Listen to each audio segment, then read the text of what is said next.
안녕.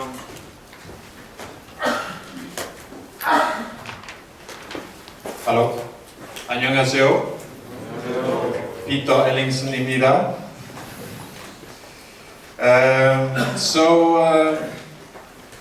I'm based in Busan. I've been here in Korea for 2 years. I've been working in oil and gas and also in mostly oil and gas, but also in downstream petrochemicals and refining, a little bit some projects for altogether more than 20 years now. And today I will give some examples of the experience we have from some offshore projects and maintenance, optimization and reliability. So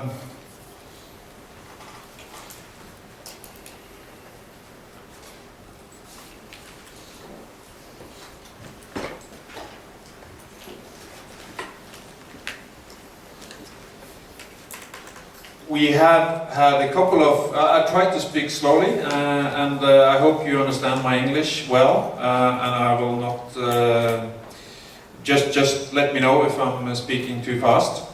I will go through a couple of example projects that we have had with some big companies in Norway. And the first one is ConocoPhillips. ConocoPhillips you may know also from downstream, but actually, ConocoPhillips is the first company that discovered oil in Norway.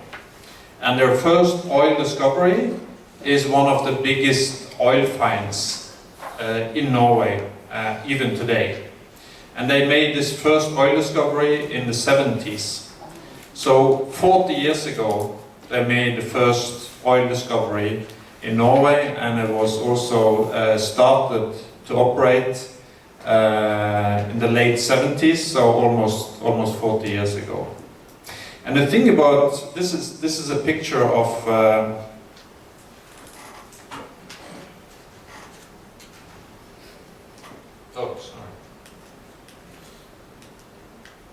This is a picture of some of the complex. You see a lot of offshore installations there, but this is only part of it. You also have some satellite platforms, and there's also another complex nearby, and everything is bridge linked here, and so there's a lot of equipment, a lot of turbines and generators and compressors, pumps.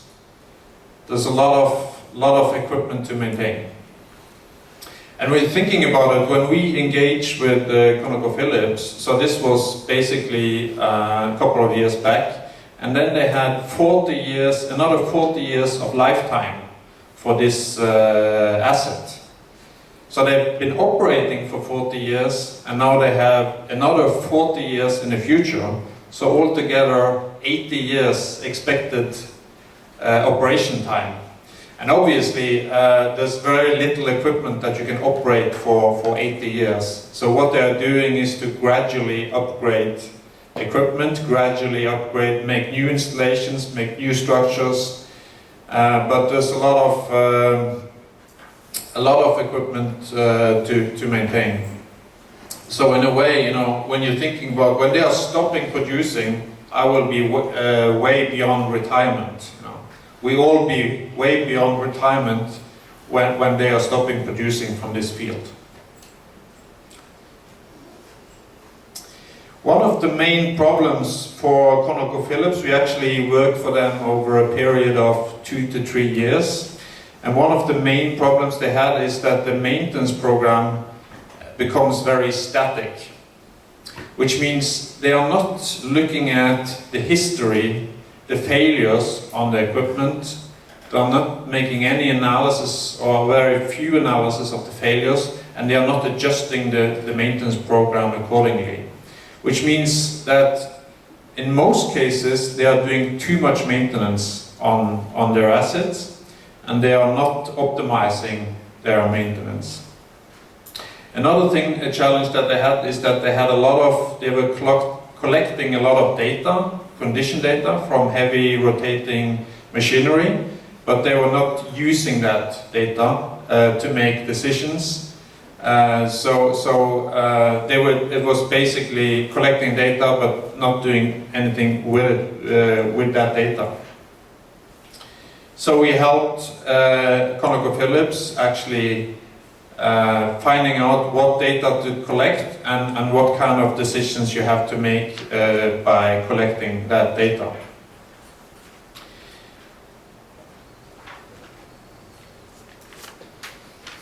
And also,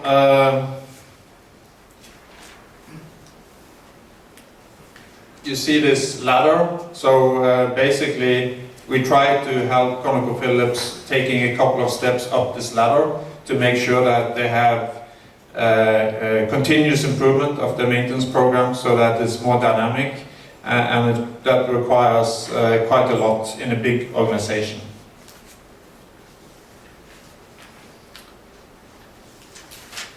Another example is we did a project for Statoil. Statoil is also a big oil company in Norway. It's more or less it's the national oil company in Norway. It's now partly private. And what we did actually for Statoil was a bit different, because we actually compared each of their offshore installations, how well they were doing in operational maintenance. So we took one asset and we did an audit of one asset, and then we said, okay, on a scale from 1 to 4, we rated them within different areas of maintenance. And that could be an example is, we looked at one asset and say, are you actually analyzing your production losses? Are you doing root cause analysis of your production losses? Because in the Statoil maintenance strategy, it says you shall do analysis of your production losses, you shall do analysis of failure data, and you shall use that for continuous improvement of your maintenance program. So we actually went in and checked how each asset was operated and gave them a score. And this created a lot of attention in Statoil, because of course there's a lot of competition between the different offshore installations and organizations.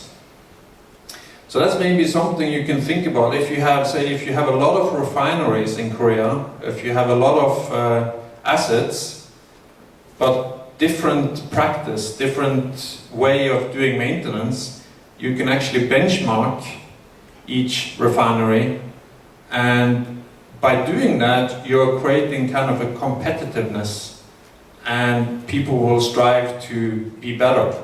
And that is what happened in Statoil. When some of the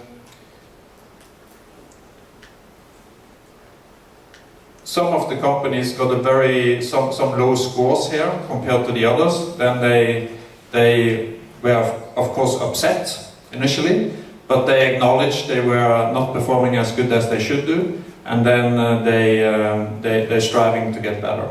So actually, by comparing different assets, you create kind of a momentum which we did in Statoil.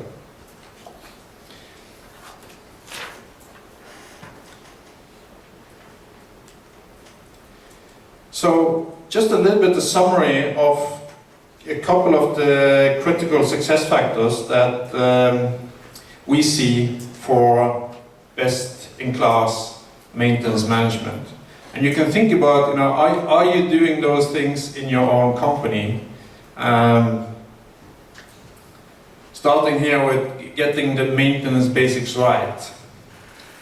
Has the equipment been assigned a criticality rating? If yes, and I think most companies have assigned a criticality rating to their equipment. So I say, if you have a pump, how critical is that pump in terms of production, safety, and what is the consequence if you have a failure of that pump? And that gives it its criticality. And if you have done that, and if you have done it with good quality, so good quality meaning that you have the right criticality, then you have kind of built the foundation of your maintenance management system. Because if you are defining the criticality of your system, that should be used for a lot of things in your maintenance management. And the next thing also with your criticality is to also have the redundancy in your system. So not only could a pump be high critical, low critical, but also if you have one pump, two pumps, three pumps, makes a big difference. If you have 3 pumps, 3 times 100%, then the consequence of losing one pump is a lot less compared to if you have only one pump. So you need to have 2 things. You need to have criticality and redundancy, and the 2 combined together gives you the risk of losing that pump. And the next question is your preventive maintenance program risk-based? If you are doing the same level of maintenance for all equipment independent from the criticality rating, then your maintenance will not be optimized. So a lot of companies just follow vendor recommendation, manufacturer recommendation, but the problem with the vendor recommendation is that the vendor doesn't know about the criticality of the equipment in your plant. So if you just follow vendor recommendation, you will probably end up with a maintenance that is conservative, which is too much maintenance. So you should adjust the vendor recommendation based upon the criticality of the equipment. And then the next one is about the planning. So when you have corrective maintenance, it's extremely important that you put the right priority on the maintenance. And it should be objective. The problem nowadays is that a lot of companies have systems which are very subjective. You know, it's up to the operator to decide this needs to be done within 1 day, 1 week, 1 month, whatever. But it should really be very objective criteria how you prioritize that maintenance. It should be based upon the criticality of the equipment. So if you have problems, say with the washing machine in the kitchen, or if you have a problem with the compressor which is producing a lot of output every day, there's obviously a difference in the criticality, and that's something you need to have distinguished in your maintenance system. Another thing that is very important, at least to optimize your output, is how you actually plan shutdowns. So if you have an unplanned shutdown, then there's one example. You can use unplanned shutdowns to confirm that your emergency shutdown valves are working. So instead of doing extra testing of your emergency shutdown valve, you use an unplanned shutdown to confirm its functionality. That is something which is done very often, at least in the offshore oil and gas industry, because if you close your major shutdown valve, you will lose a lot of production. So if you can use an unplanned shutdown to confirm it's working, then you can save a lot of money. But it's also all about turnaround planning to make sure that when you have a major shutdown, you squeeze in all the shutdown activities you can into that shutdown to make sure you minimize all the planned shutdowns over the year.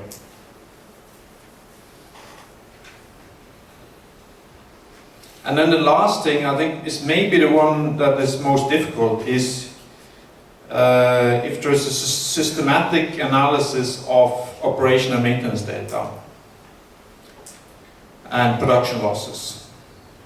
So are you actually looking at mean time between failures on pumps and equipment and generators? Are you looking at that, and are you adjusting your maintenance program accordingly? I think that's the key thing here, because you have different operating conditions, different loads on your equipment, and it's not a static world.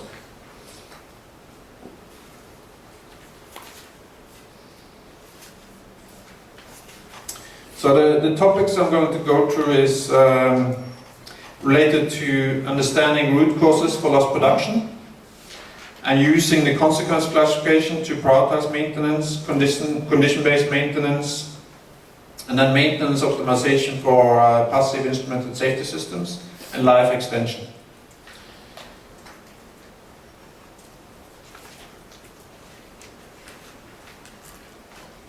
When it comes to understanding the root causes for loss production,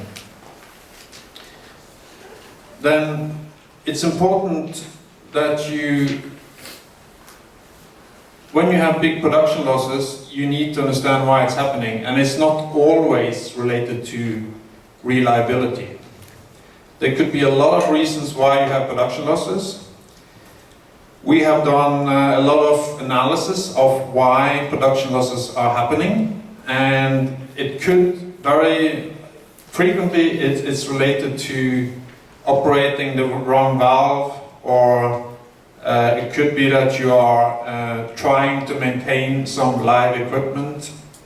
It could be that you're trying to maintain or do some intervention on the lube oil system for your gas compressor, and during operation, and the gas compressor is tripping during that intervention.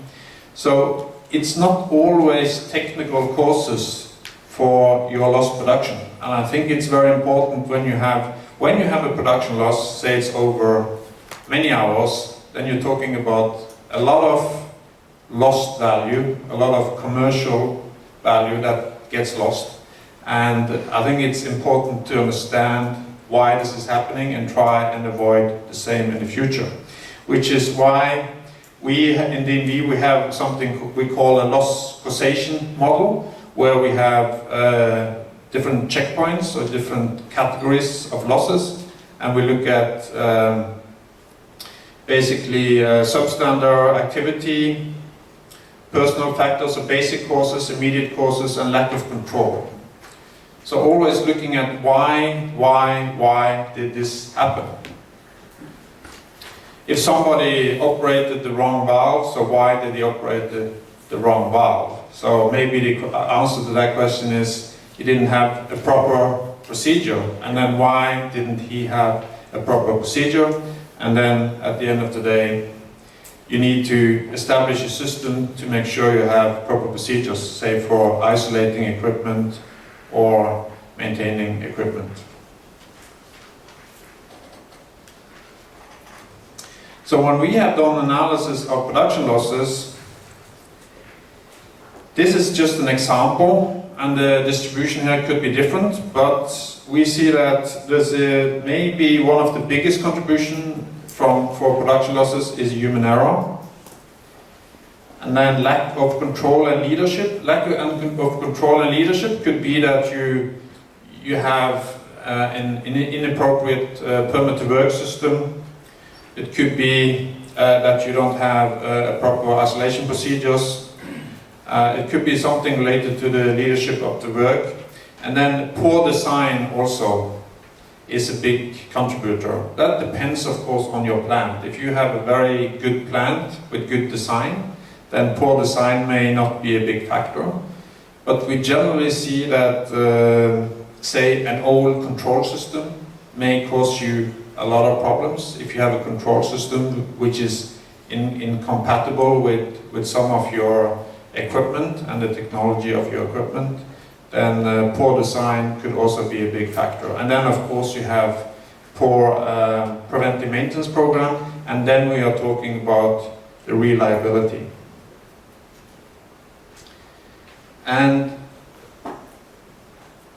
I think generally my impression is that the companies tend to focus on the maintenance program, so they are focusing basically on the 8% and not the others. but I think it's important to keep in mind that you can do something with this as well, not only the maintenance program.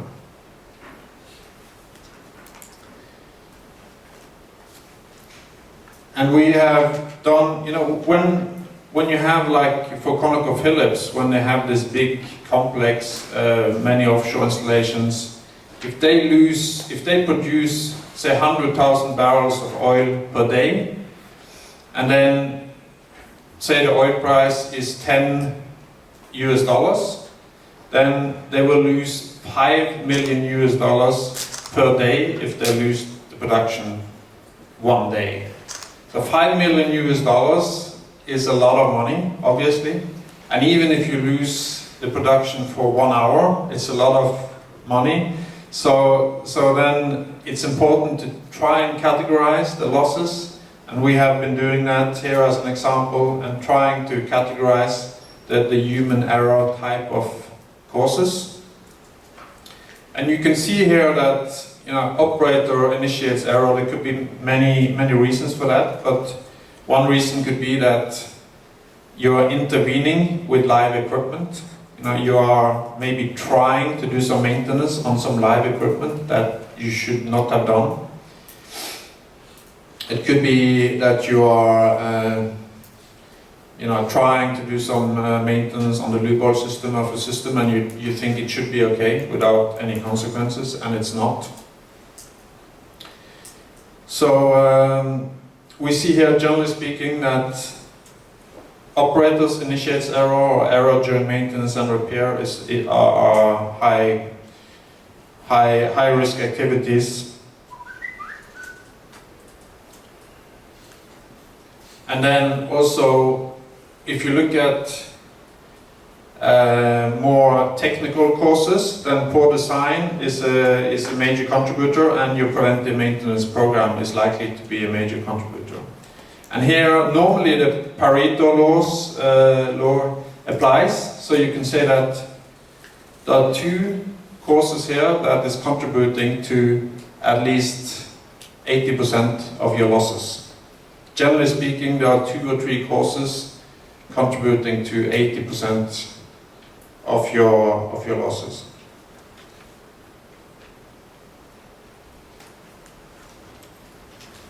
And also, what is quite useful is to look at your top 10 bad actors. Which equipment are causing you the biggest problems. So here you can focus in on really where do I need to optimize my maintenance. And generally speaking, there are always a lot of problems with compressors, control systems. Depends if you have a new control system, it may be okay. If you have an old control system, then you may have a lot of problems. Control systems tend to get out of date very quickly. Then you have valves. Valves also causing a lot of problems if you operate wrong valves, or if you have leaks through valves. Transmitters. You can have wrong signal on the transmitter that is causing a shutdown. Or detectors, what we generally see is that if you have a gas leak, as an example, you could have a detector being detecting gas, and then you have automatic shutdown as a result. And that can happen during maintenance. So this overview is very nice to have if you're going to focus in on which equipment you should focus on. And also, just do a plot of your production losses over time. If you're looking, when do you have a production loss related to preventive maintenance? I mean, when do you need to shut down some of your production due to planned maintenance? Or planned corrective maintenance, or unplanned corrective maintenance. And here in this example, you see that you have some losses just after a major shutdown. And really, you shouldn't have any losses, planned losses after a major shutdown. You shouldn't really have any planned losses before the major shutdown either, because you're trying to squeeze everything into the major shutdown. So this is an indicator of that this is not good planning if you have a lot of planned losses close to the major shutdown. It's okay to have it over here, or even a lot after, but if you have it too close, it means your planning is not efficient.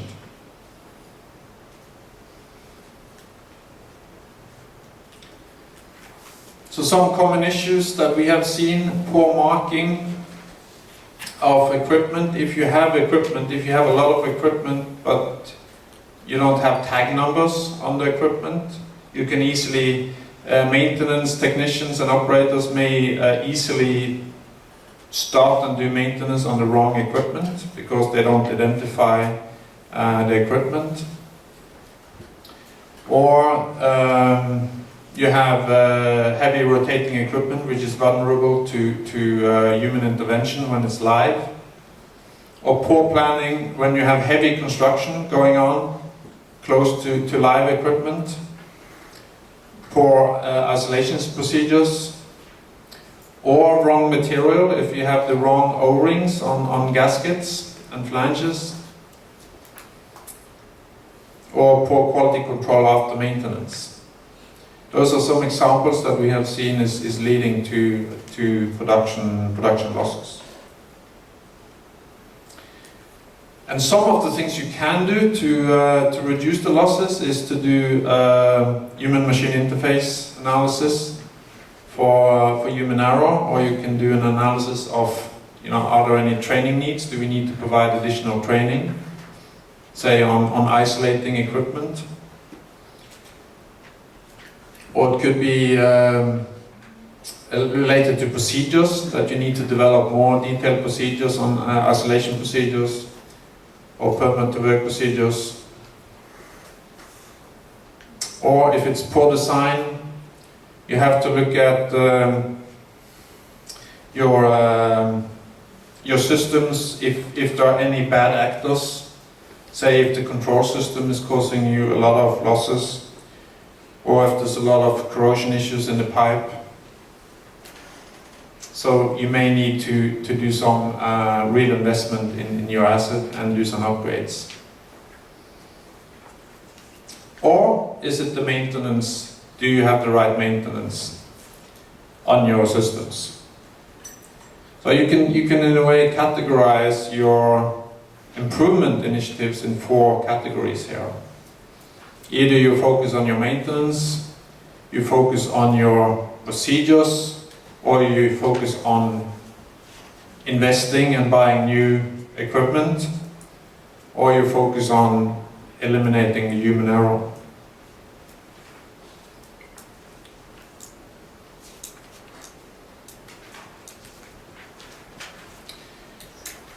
In Norway, there is a document called Z008, which is a document that is used as best practice for how you prioritize maintenance and how you do criticality, how you assign criticality to your equipment, and how you can use that for maintenance optimization. I think this document is very good.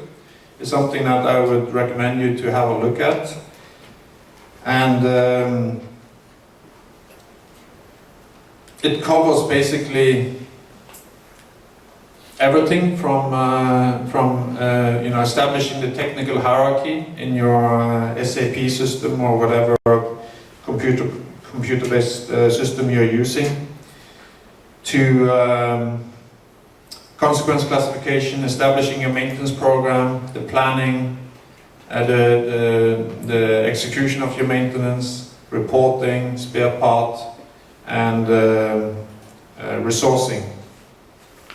So that is a very good document that is used in Norway. So Norstock is for the Norwegian offshore industry. I mentioned briefly how do you put a priority on your maintenance? What information are you using when you're doing that? Are you just depending on the operator saying his personal opinion, how urgent should this be? Should it be done within 1 week, 2 weeks, 3 weeks? Or are you actually using the criticality of the equipment as an objective criteria for prioritizing the maintenance? And best practice is definitely to use an objective criteria, which is the criticality rating of the equipment. If you are leaving it to the operator to say how critical some corrective maintenance is, then you will have big variations. It will be very subjective. So best practice should be really to have some really objective criteria for prioritizing your maintenance. And that criteria should be linked to the consequence classification on your equipment. And that is both criticality and redundancy, which we talked about before, and also if it's the failure impact. So is the problem related to a loss of function? You may have a need to say paint a valve. If you are going to paint a valve, it's got nothing to do with loss of function. So it needs to be related to a failure that will threaten the function of the equipment. That will decide the priority of your maintenance. And then that will also decide the required end date for the maintenance.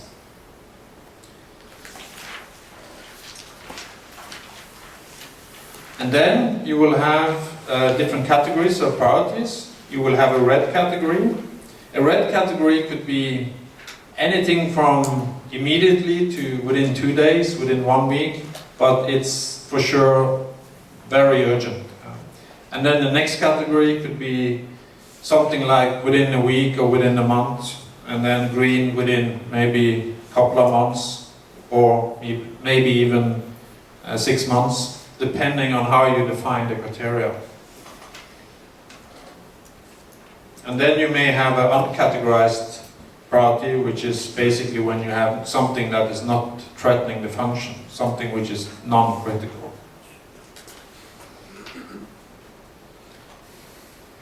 Say like if you need to replace a cable tray,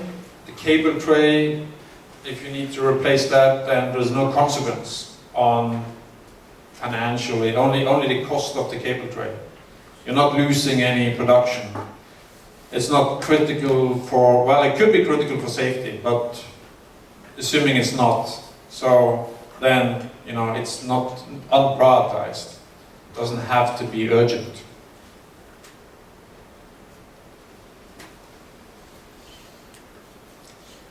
A little bit on condition-based maintenance. When we supported the ConocoPhillips on condition-based maintenance, I think, like I mentioned, one problem was that all the data that was collected, if it's lube oil temperature, or if it's bearing temperature, or if it's vibration data, the problem really for ConocoPhillips was that this data was not used. You collect the data, but not used for any decision making. And also the problem was that regardless of all the data they were collecting, they had fixed intervals when they were kind of doing overall and when they were doing maintenance on the equipment. So the decision to maintain the equipment was not based upon the condition, it was based upon a fixed interval. It was basically based upon the software. SAP was telling you, now you have to maintain the turbine. The system is telling you, you have to maintain it now. It's not the person who's sitting and looking at, okay, now there's a little bit more vibration, now there's a little bit higher oil temperature, now there's a little bit of this. There's no intelligence saying, yeah, I have to do something now. It is actually SAP. I'm not sure how many of you are using SAP or any other system, but it's the IT system telling you, now I have to do my maintenance. Which is, I don't think that's the right way to do it. It shouldn't be the software that is telling you what to do. The software should be there to give you an indication if you have fixed intervals, okay, you will have some fixed intervals to do maintenance. But really, the main thing here, and I think what's distinguishing the companies having best practice for maintenance is that they're using intelligent people to decide when to do maintenance. Intelligent people looking at data coming from the machinery. What we also did for ConocoPhillips was to look at which failure modes, what are the dominant failure modes for their equipment, on the equipment where they have possibility to do condition monitoring, what are the dominant failure modes, and is the technology able to pick up those dominant failure modes to give some indication that you have to do maintenance.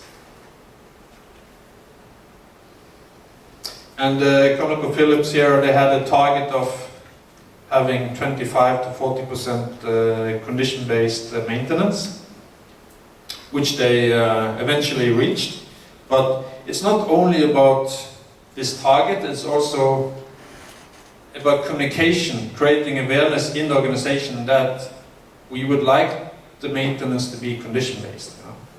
It's about creating an ownership for people, so that the people who are looking after the compressors actually are aware of that we would like to make smart decisions based upon the data and the condition of the rotating equipment.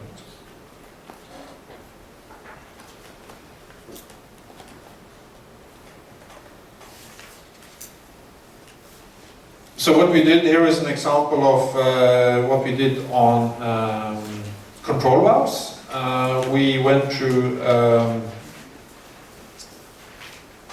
different, we listed up all the interval-based activities for the control valves. This is just examples of, there were more than this. Actually quite a lot of maintenance on the control valves in general. And then we went through what this system is called AMS valve link, which is the condition monitoring system for the control valves. And we went through that system and we identified which interval-based activities can you replace with condition monitoring. And in some cases the answer was yes, and in other cases the answer was no. And then on top of that, we did this failure mode analysis, which I was mentioning, where we looked at all the components of the control valve and all the different failure modes, and then we identified 2 dominant failure modes. This is a little bit back to Pareto, you know, it's 2 failure modes contributing to 80% of the problems. And in this case, it's the leakage to the valve stem and control failure due to scale growth, which was the 2 dominant failure modes for the control valve. And like that, you can focus in on those 2 dominant failure modes and see if it's possible to do condition monitoring through AMS valve link and ensure that you can minimize your interval-based and more base your decision for maintenance upon intelligence, you know, upon expert knowledge.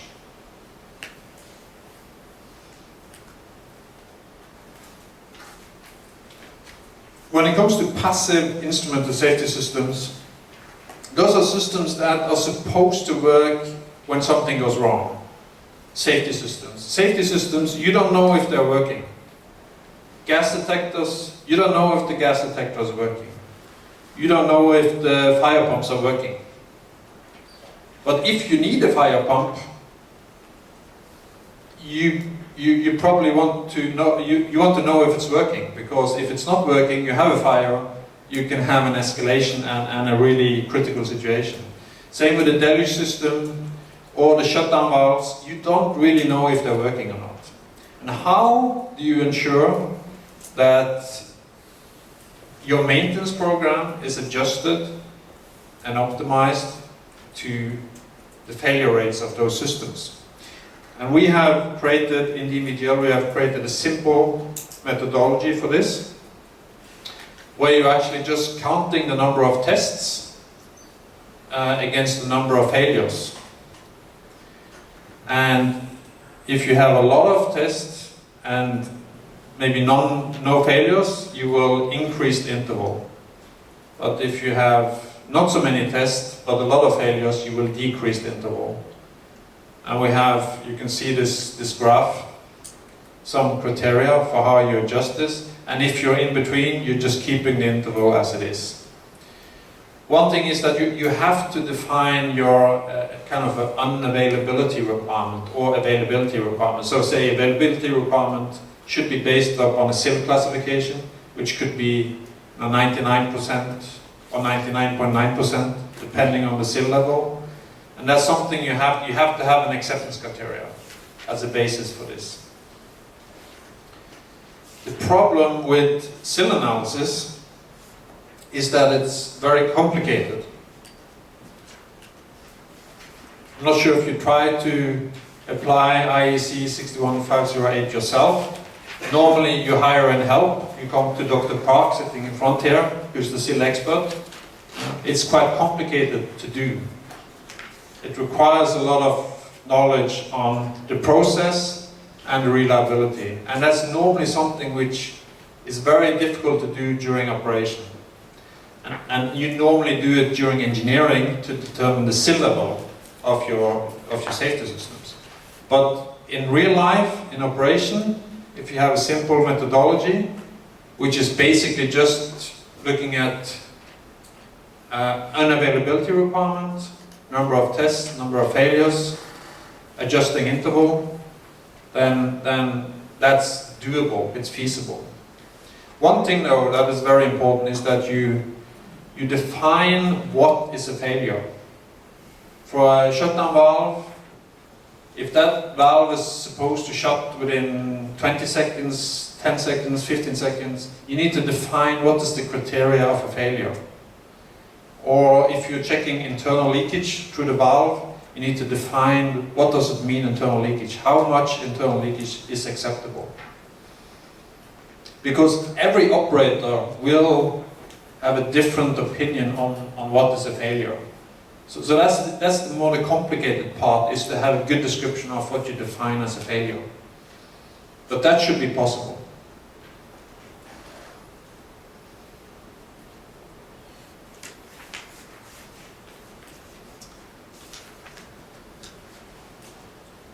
The last topic, life extension, we're doing, obviously for Ekofisk, ConocoPhillips, the big oil field, which if it's going to be operating for 80 years, you need to replace equipment, and we have a lot of projects where we are looking at.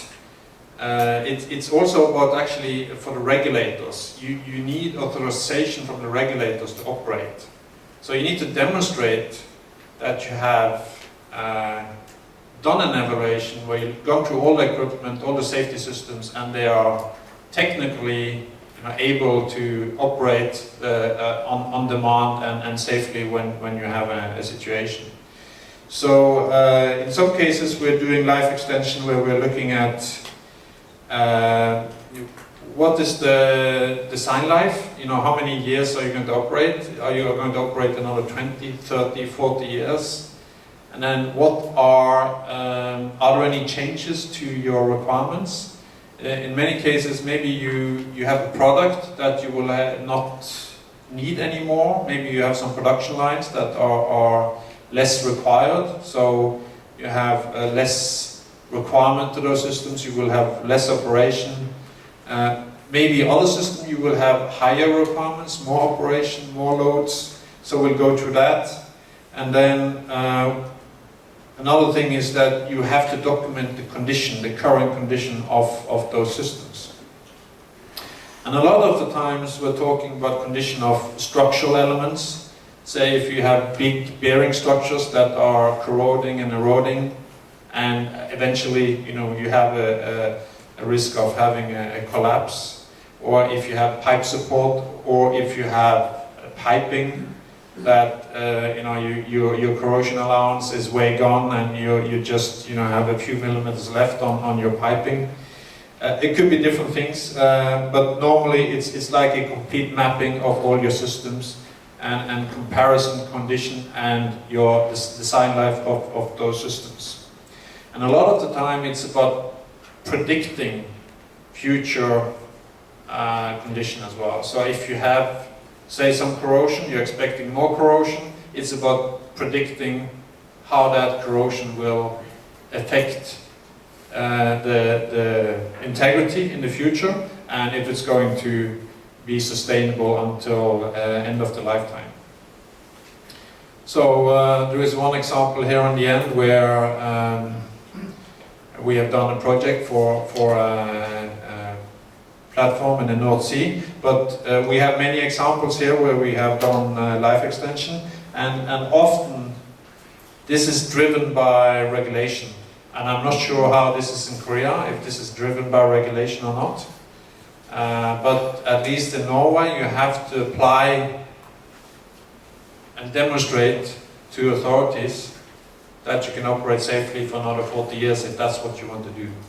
So that's why you do life extension. You're going through a complete mapping of all your systems, the condition and the loads and what you need to do. But in any case, I think life extension is something you need to think about if you have poor reliability, if you have a lot of production losses, you know that you have aging systems, you know you're going to have a problem in the future, you know also that your owners or your shareholders, whatever, they're expecting you to operate for another 50 years, and you know you can't operate for another 50 years because you have to replace some equipment. Then you have to think about how do you manage that. And we have a process for that, and we can share with you more details on that process if you're interested. Okay, that was all for me. Any questions?